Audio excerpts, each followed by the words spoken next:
and welcome to today's episode of the Martial Arts Mastery Podcast. I am your host, Quantum Jonathan Field, and we have an extremely special guest today. We have Hanshi Kovar, who is probably one of the most famous martial art instructors on the planet. He's sought out worldwide, at least 10 black belts in different martial arts.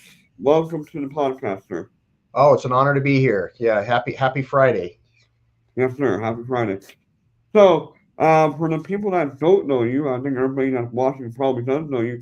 So, we're going to talk a little bit about your story, again, kind of see where the conversation goes. Obviously, the theme of the podcast is martial arts mastery and obviously self mastery. So, let's start at the bare basics, the very beginning. Can you tell us, kind of guide us through maybe the first 4 or 5 years of your martial arts journey from when you started to when you got your black belt and so forth. All right, cool. Well, my first memory of martial arts was I was probably 5 or 6 years old. This would have been in the mid '60s, and my family was on a vacation, and I saw a silhouette of a guy doing a flying sidekick on a billboard, and I didn't know what it was, but I knew that's what I wanted to do. It's kind of like I didn't find martial arts found me. And at the time, this was kids didn't do martial arts, and it was still considered this was very a fringe activity, and my parents wouldn't have anything to do with it. And so in 1971, when I was in seventh grade, I started wrestling, and I did that for a couple of years. Then actually for 3 years, and my older brother had gone away to college and done a year of Taekwondo training, and came back and said, "You got to let Dave do martial arts." So I started karate in October of 1973, and just kind of never looked back. It was I did both wrestling and karate for a year, but my parents made me pick one. I picked karate, and by the time I was like 16 years old, I was mostly somewhat running my instructor's school. And then about 6 months out of high school, in November of 1978, like 47 years ago. Dang, I'm old. I opened up the first school. This is pretty much all I've ever done. Very good, very good. So your original style, and obviously the style that you're still mainly teaching is a form of Kempo karate. Yeah, American Kempo was my original system, and I still practice it. My instructor's name was Hanshi Bruce Jutnik, and he it was there was a chain back in that was really big in the late '60s and '70s called Tracy's Karate Studios, and Okay. they had at the time they had like 300 schools throughout the country. It was like the first like chain, and the school that I trained at. Was a Tracy's, or when I started, it had just taken the Tracy's sign down literally 2 or 3 months before I and went independent before I started. So that's kind of the lineage that I was under initially. And my instructor, Bruce Juding, was very open minded. It based on the standards. Like back then, I'm a little older than you are, and you probably remember a little of this, but back in the '70s, if you met another martial artist, the first question you asked is what style they were. And if they Mhm. were a different style than you, then they were your enemy. Like it was really bizarre. What style are you? Oh, I'll talk to and rather it's so bizarre, but that's how people looked at things. And of course, Bruce Lee was one of the first people to kind of start that cross training process. But my instructor was very open minded, so we started in the Kempo school that we had a Kodokan, like an old school Japanese jiu-jitsu program, and he introduced Filipino weaponry in like 1975 under Angel Cabalas, who's a very famous escrimador out of Stockton, which is about an hour south of where we're at, and so we were always. I was kind of groomed to be open minded and receptive to other styles, So which is it's cool to see now that most people not as much even ask that question. It's kind of like anymore in America, we've all borrowed and chose from each other, so like the styles look a lot more similar than they do different. And it used to be you could tell when you're at a tournament by how someone warmed up what style they were, and that's not as apparent anymore. Yeah, for sure. Yeah, and I know that was kind of how I was groomed. When I started martial arts, Taekwondo being my main style. We were taught Taekwondo, but then my original self defense was also based off of Hapkido. So we were already kind of taught that you should be learning some stuff, and we actually had again Japanese jiu-jitsu um to come in as well, and we're teaching a little bit of that. So like even as a white belt, I'm like kind of already learning three different styles of martial arts and kind of incorporating it all together.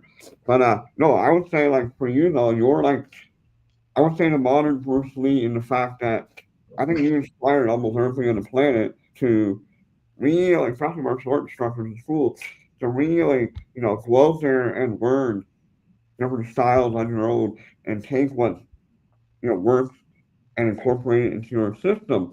So, like, you have the Satori uh, system where obviously tempo is your main system, but I've seen where you have eskrima thrown in there, you got kickboxing thrown in there, you have some Brazilian jiu-jitsu more for self-defense thrown in there. So, like, what was as you're evolving your school, kind of like, what was the thought process of, like, taking these So different styles and yeah, it's tricky. So first off, I think that you're never going to get it right. There's always going to be room for improvement. We're constantly modifying. And by the way, I have nothing but respect for someone that's stuck with one style and did that their whole life and is pure to that. That's just not my journey. I have a bad case of martial arts ADHD. You know what I mean? I like it all.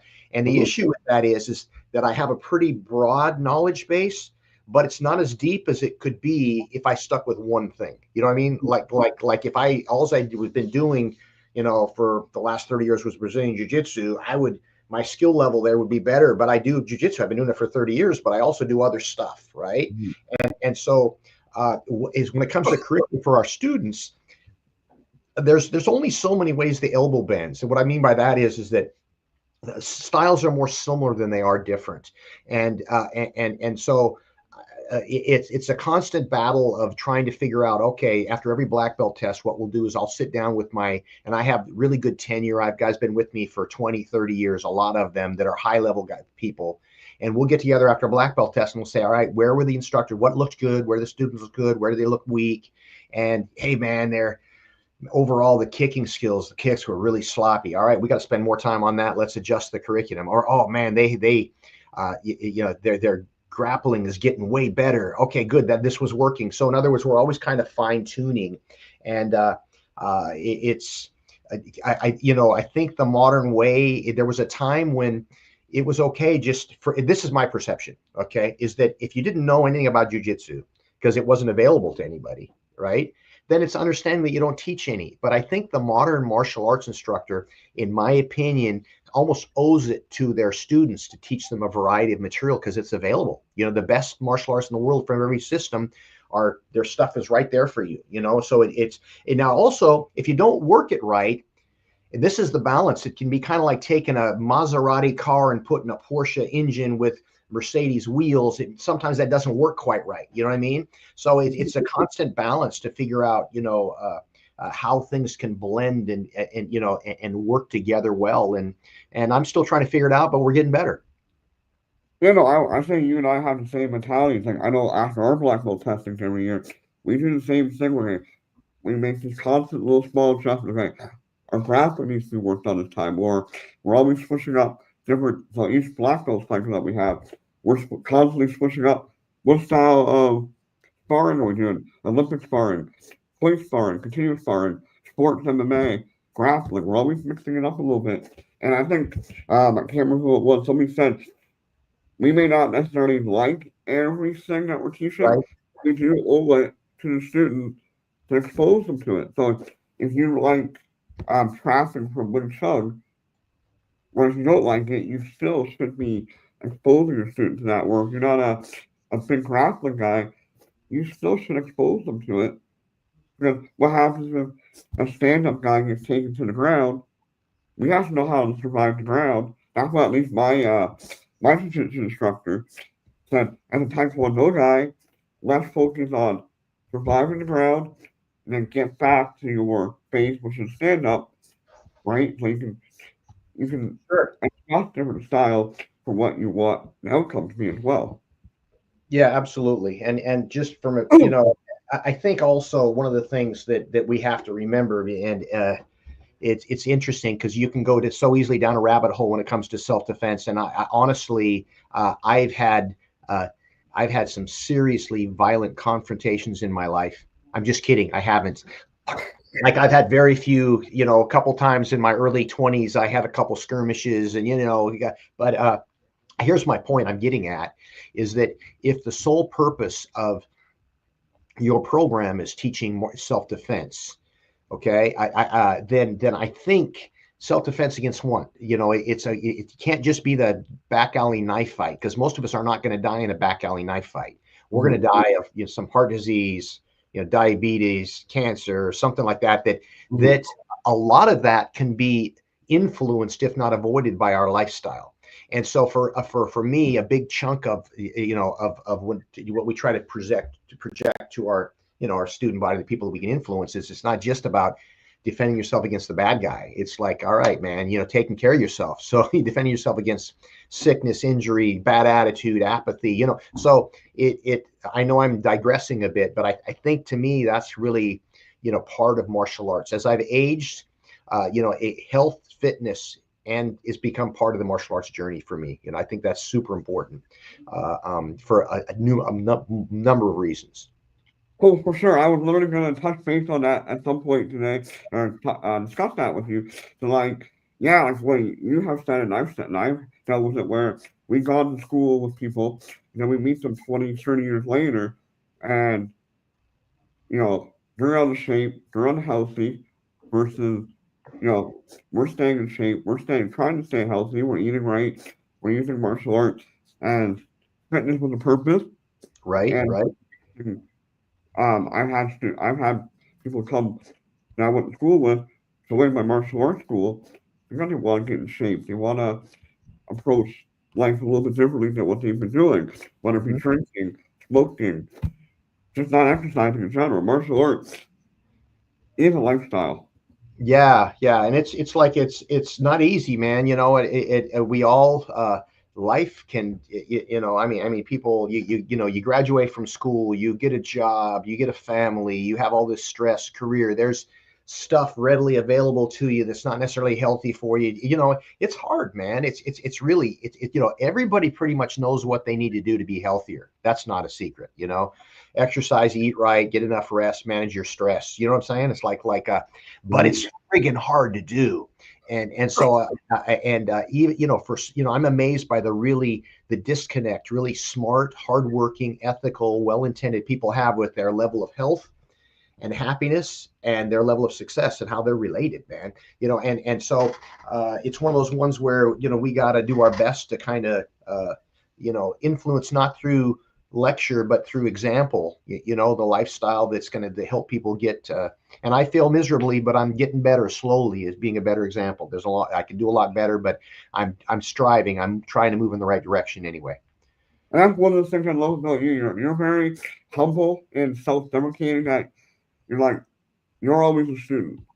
Even though you're what 8, 9 black belt in different styles, but you're always learning. You're always saying, "I'm not perfect. I'm still working on it," and I think that's really important for our communities, our students to see that we are still in the same boat that you guys are. We're forever Absolutely. learning. We're Yeah. forever progressing ourselves. We're not perfect. We'll make mistakes, but we're going to learn from those mistakes and carry forward. Hopefully, yeah. I mean, it's it's like every day, you get up and set your intentions for the day, and by the end of the day, there's usually a lot of stuff I could have done way better. But it's kind of like when you're on purpose and you're intentional, I think you make improvement. It's wisdom comes from experience remembered. And when you can look back on the day and go, oh, I screwed up there. Even that means you're paying attention. Like, okay, there's a chance that, like, how many times have I got, oh, I wished I wouldn't have said that. Okay. Oh, why? But the fact that I was aware of it means I'm making progress. How many people that didn't enter their mind? They said something, rude, unkind, something, and that's something they never even thought about. Like, whatever. So I think, one of the things that I strive to do is just to try to make sure what my desired outcome is in a discussion point. What am I trying to come across with? What am I trying to do? Anyway, it feels like if you do that, then hopefully over time we'll make progress. Oh, exactly, for sure. And then I know you and I are both heavily into fitness, and we try to work out at least 5, 6 days a week. And obviously, as our bodies get older, we can't do the hard, great workouts like we used to. So you have a saying, sometimes a good workout is better than a great workout. So I know lately I've been doing a little bit of heavier weightlifting, and the odd time it's like I don't wanna feel like lifting heavy today. So you just adjust the workout and get a good workout in and not skip that workout. So you're big on that as well and do something every day. It doesn't have to be great. It just needs to be good. Yeah, well, I think the point on that's observant of you, but this is the way I look at it. How many when you're done, oh, that was a great workout. To me, what that means is that I pushed really, really hard, just right on the edge. Or let's say you're training, sparring, grappling, doesn't matter. Oh, that was a great session.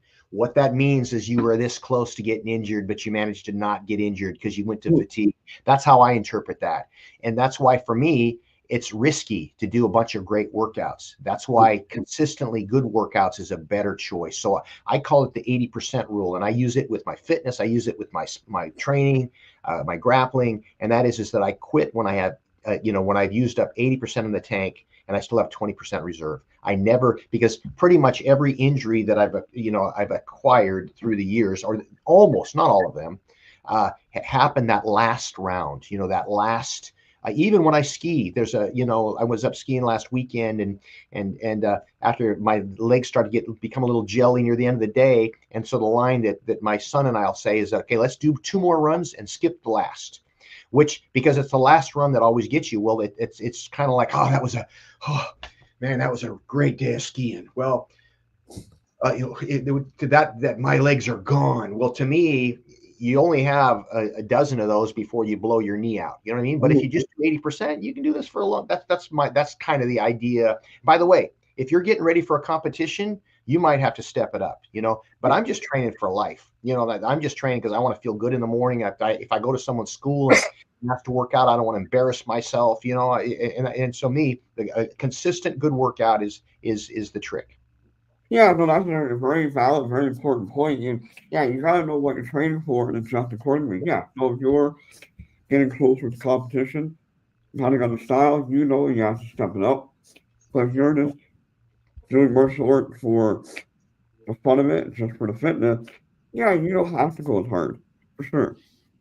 Yeah, no doubt about it. Yeah. So it's like it's a hard lesson to learn because you generally tend to want to push too often. And I always am talking to the younger guys about this. And when they're in their 30s, or maybe their late 20s, and I'm saying, hey man, right now you can get away with not training for a week and a half and going out there and going hard, and you'll probably be okay. But you ought to start developing some habits that'll be with you. And also busting out like if you're trying to stay in shape by throwing a, yeah, 100 side kicks a day with your right, hard side kicks with your left, hard side kicks, you're not going to be throwing side kicks when you're 50. Your body, you're going to have blown your hip out of your knee. It's like stay flexible, stay strong, and then throw light kicks and occasionally lock one out. And you could tell this to the young guys in their prime, like I was, and they just kind of their eyes gloss over. They have no clue. But fast forward 10 or 15 years, they will. If someone every now and then someone will listen,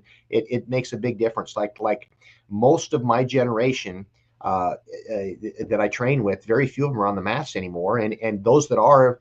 And most of my friends have had their hips replaced. By the way, I might have to do that at some point as well. But what I'm saying is that if I could go back in time, there would be a whole bunch of things that I would do differently. And the thing is treat your body like you're gonna like it's the only body you're gonna have, and treat your body with respect when you're younger, and it's gonna serve you better when you're older. Yeah, I would almost say there's definitely a trend in the sparring realm where people just aren't sparring like they were back in the 70s or 80s, 90s, even early 2000s, where it was almost like a war when you go sparring class, you're banging. Now it's more about focusing on your strategy, focus on technique, a little much lighter. Like even professional athletes, UFC fighters, Sure. and Sure. kickboxers, even Muay Thai, if you go to Thailand, they don't spar hard. They save their body for when they're in the ring and they're making the money to go hard. Yeah. They hit the pads hard, and if they're in a match, official competition, they're going to go hard. But their training, it's technical sparring, right? Technical rolling. I mean, every now and then, you might step it up for a little bit, but overall, especially with like striking arts, man, you can't go hard on a regular basis. You can't do it. Your body can't handle it. You end up twisting your knee and banging your shin and getting hit in the head. And you can only do that every now and then. You can't do that on a daily basis, So you got to adjust accordingly for longevity's sake.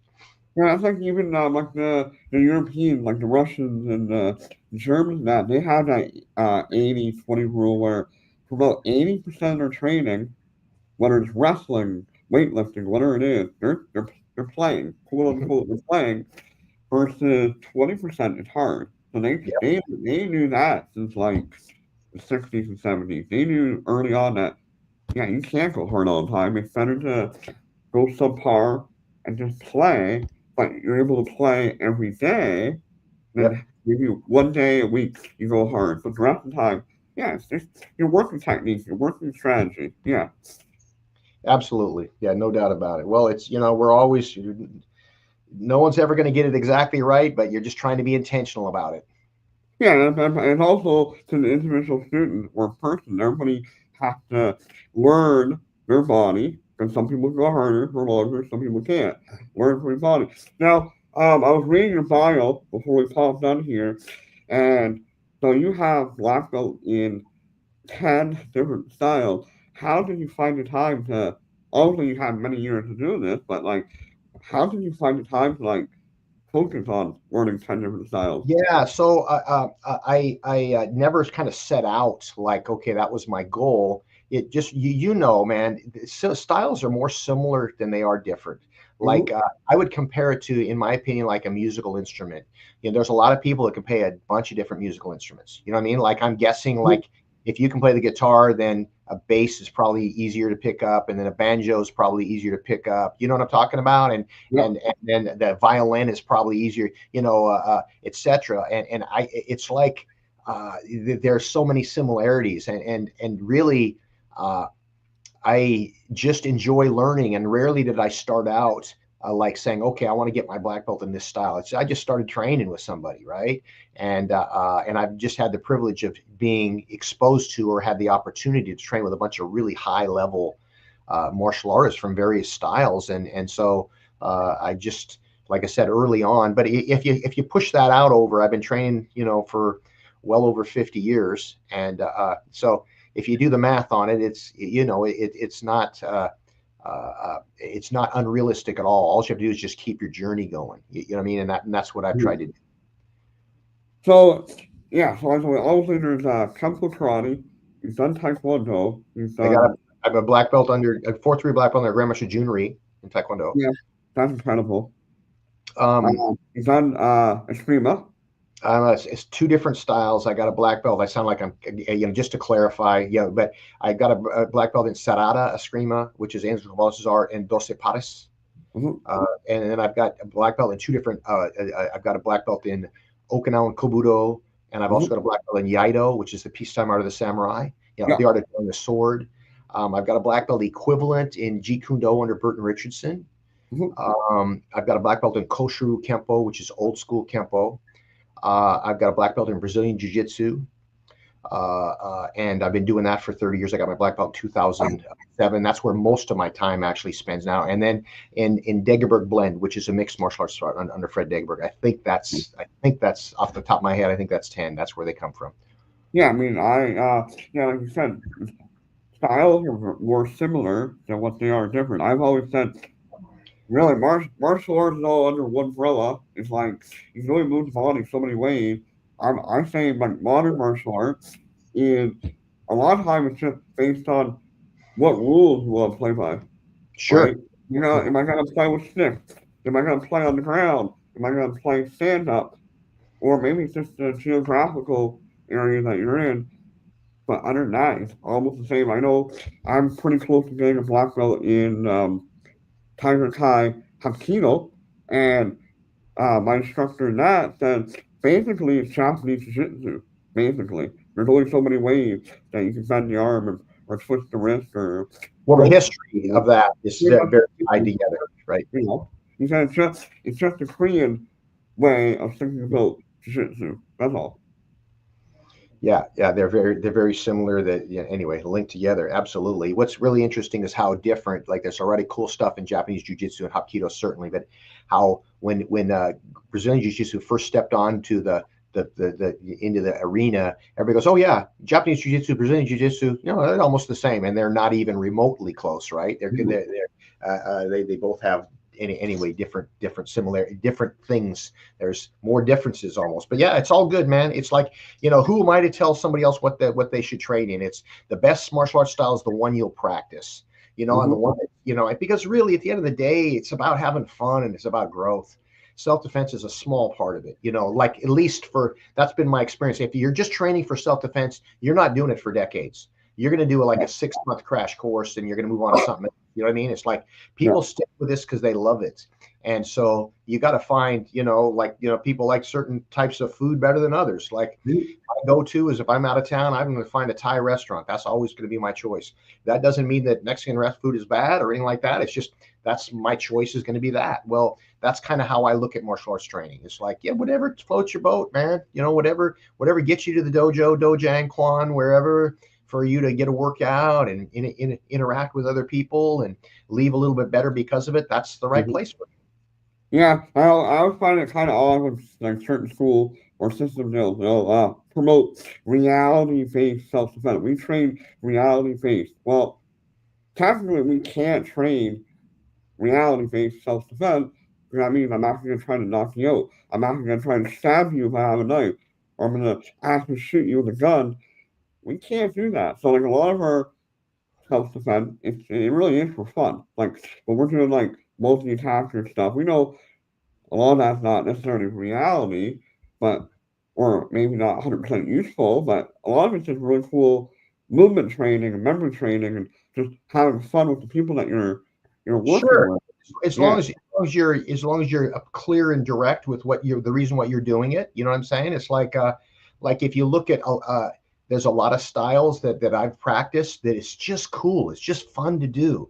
Would you ever do it? A lot of it's probably would be really hard to take. What's interesting is I have a consistent presence in social media. I do little minute videos on Yes. Yep. stuff, and it's amazing the stuff that you hear, about that would, most of the time people have no clue, right? About why that would never work. You show technique, oh, God, you're wide open for an uppercut. That's the dumbest thing ever. And and of course the people usually giving that, and it doesn't bother me. I'm good with it. It's usually that kid that trained for 6 months in his uncle's garage. I'm talking about, and now he's 19 years old, and he's got all the answers, right? Or someone that's watched the U.S. feeds for 4 years and can quote Joe Rogan, and then now all of a sudden they feel like they've got a say in it. But I think that there's a lot of stuff that's really complicated and sophisticated, the high brain stuff that may never come out in a self-defense situation. But as long as you're upfront with that, hey, it's just this. This is art. This does have an application. It's got some really nice. It's great for eye-hand coordination, and it could be functional. What I think is important is you teach basics really well done, and that's your foundation. There's someone to go to techniques, and then the other stuff. It's kind of like candy, man. Have fun, enjoy it a little bit. Yeah, that's one of the things I love about you. I've been watching your those short 1 minute videos, but you can take, I'm gonna say, traditional techniques and people say don't work, but then you show them this is how it would actually apply in real life. Where yeah, you can take that old school technique that keyboard warriors on the internet will say, oh, it's not gonna work. No, you actually show them, yes, it will work in It's certain scenarios. You just gotta it's know how to work it. It's silly. I'm just venting here. I did a video a couple weeks ago and I'm showing a technique. It's a lot of different styles use it. I call it the rhino, where you rush the guy and you like elbow the chest, and it's in the middle of a sparring match. And man, I tell you what, it got a bunch of views because it was controversial, and guys were saying, "Oh, guy's gonna step back and uppercut you right in the jaw. Oh, they're gonna sidestep and throw you down." I'm thinking that's really interesting. Now, it hasn't always worked for me every time, but I've gotten that move to work, you know, 100 times in training, and it's not worked plenty of times, but never once was I ever got that up. Gee, I must be missing something. In other words, it's like it's so easy to pick apart stuff, but that's okay. You do what you do. You put yourself out there, and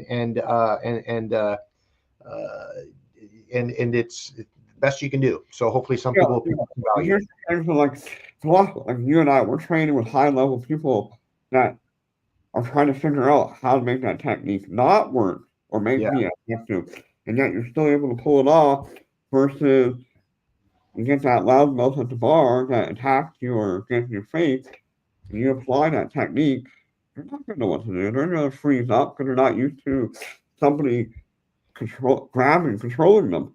yeah, So, absolutely. you Yeah, know, yeah, no doubt. And then even I got to share a story. Reminded the bar story, but years ago, like 30 years ago, a guy comes into my school and he's got a black eye and stitches over his lip and looks like his nose is broken. Looked like he got in a bar fight, right? He looks all beat up. And I go, yeah, can I help you? He goes, yeah, man, I learned how to defend myself. I go, what's going on? He goes, every time I go to this bar, I always get in a fight. And I looked at him and I jokingly said, don't go to that bar.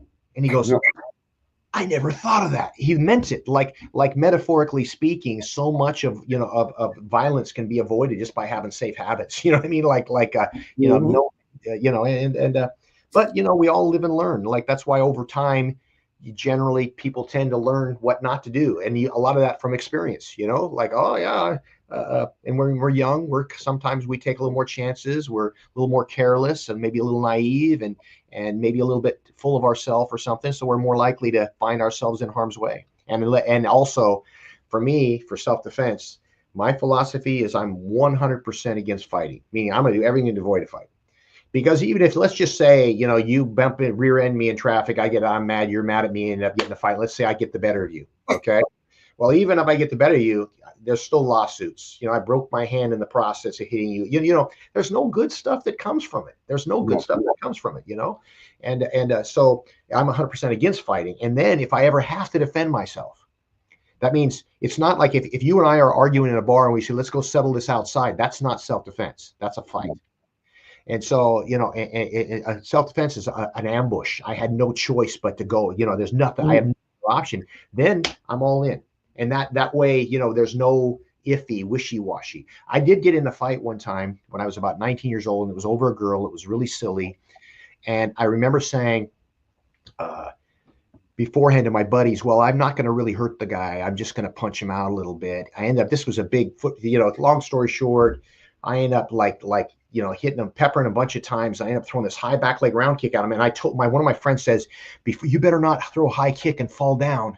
Okay. Jokingly. Right. Well, I do a pop, pop, pop, pop, pop, and I throw a high back leg round kick and I hit him the side of the head, but I fall down in the process. And I get up and I turn, I look at my buddy and I'm smiling like it really happened. And turn right around right in time to get this big old middle linebacker haymaker, and bloody nose, headache. Now I had technically ended up winning the fight. Right. But I had a headache for 3 days. You get the idea. And it was like, so, and it was like a really important lesson to me, because I wasn't really fully committed. I had no, I didn't start the fight, but I encouraged I peer pressured. I got peer pressured into it. And one of the dumbest things I've ever done, it was a great lesson for me. I'm never going to put myself in that situation again, to where because anyway, so ironically, this gentleman that I ended up quote winning the fight for, fast forward 20 years later, turns out it ended up being the ex-husband of someone that worked for me forever. And so I was able to make amends. He actually showed up one time because they had a daughter that was training, and I was able to walk up and hey man, I so apologize for that incident 30 years ago. It was nice to get kind of make up for being stupid years ago. yeah, for sure. I know. I'll get you on a student or a parent or say, oh, I bet you've been in a lot of fights. I said, you know what? Since Taekwondo, no.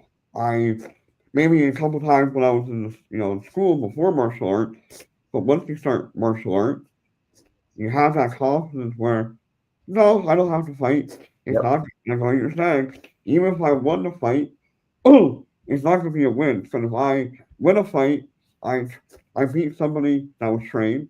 Plus, it's unethical.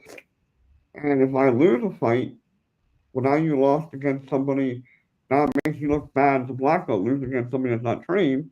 So there's never no, it's never going to be a win for us, regardless of the outcome. Again, like I said, it's not ethical for Yep.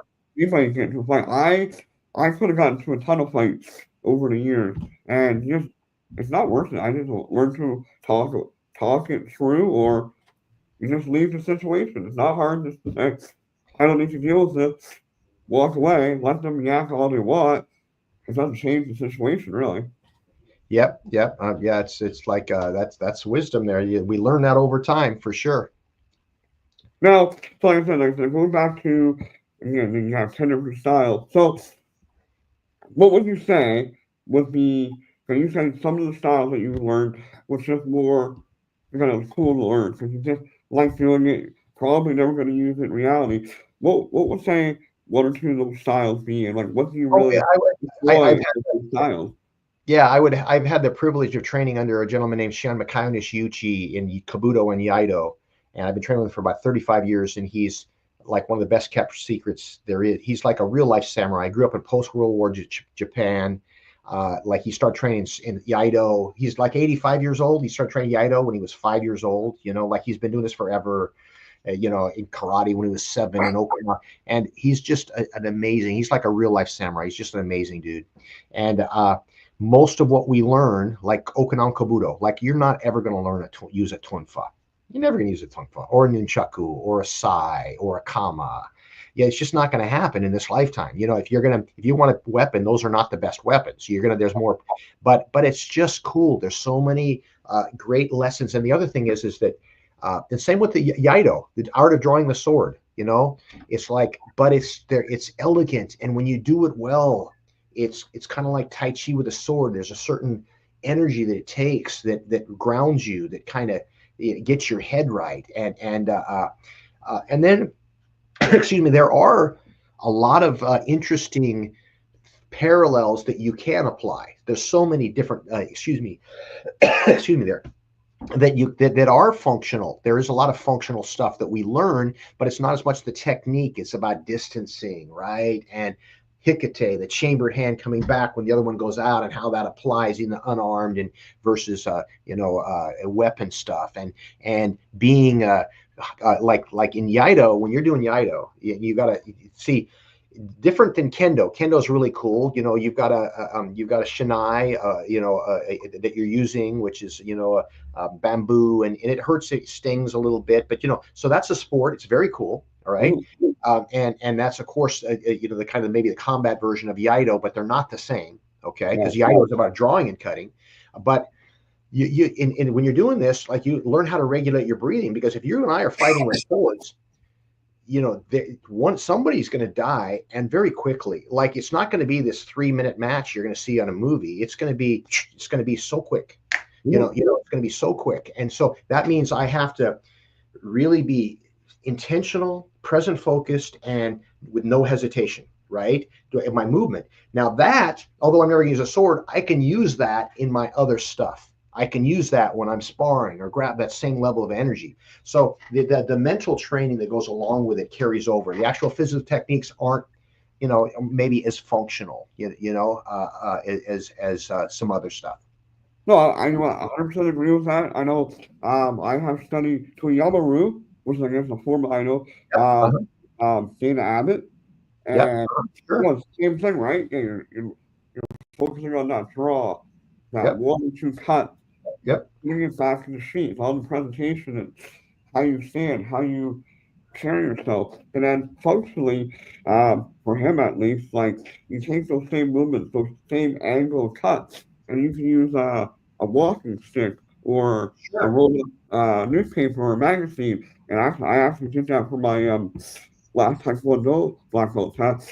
I demonstrated the Toyomaru kata, and then I took that and said, okay, this is how you use it with a cane. If I was an older person with a cane, this is how you can actually use it to defend yourself. And I was explaining to one of my students the other day, we look at a lot of the sword cuts, they're very similar to the angles of the different wrist locks at Sure. the same time. Absolutely. Yeah. It's all related. Like I said, doing one thing usually makes, your other art, your other stuff you practice better. Mm-hmm. For sure. I know you said you had a hard cut time at quarter 2, so I'm just going to wrap it up here. I want to thank you for popping on today and sharing some of the martial art wisdom that you gained over the last 50 plus years. Like I said, you have influenced probably millions upon millions of martial artists worldwide with how you approach life, how you approach teaching, and you inspired a lot of us to think outside the box. I want to thank you for everything that you do for us.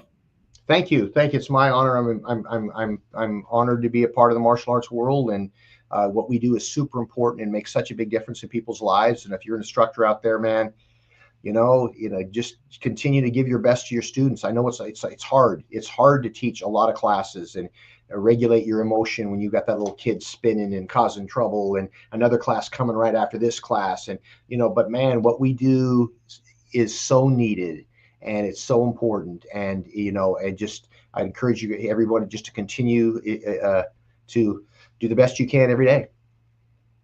Yes, sir. So for sure. So yeah. So we're gonna call it today. But yeah. Enjoy the rest of your day, sir. Thank you very much.